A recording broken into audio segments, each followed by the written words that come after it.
Users who have the role of administrator have the option of creating additional users.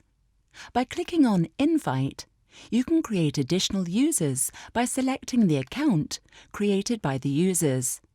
As an account, your employees can in turn create cards, or by clicking on Supplier, you will create users who can only receive a virtual card generated by other users.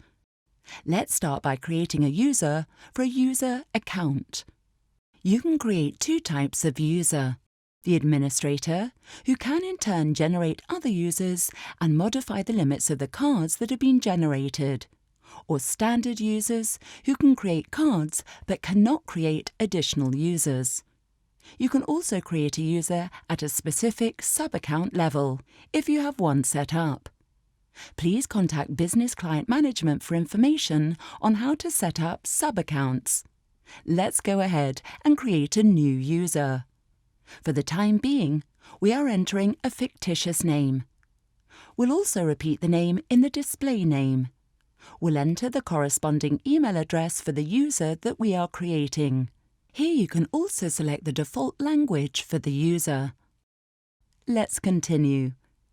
Here, you can see the information about the user that has just been created and the relevant details. Let's continue by clicking Invite. Following this initial configuration, the user will receive two emails, like you received the first time round.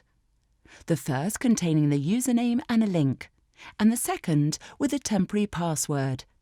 Here you have the option of temporarily disabling this user, modifying some parameters or cancelling them if you do not want them to have further access to the portal. If one of your colleagues has lost their password and has blocked their account, you can unblock it by clicking Edit User to remove the user lock flag and save this information. In the Manage Users section, you can see all the users created for your company along with their assigned roles.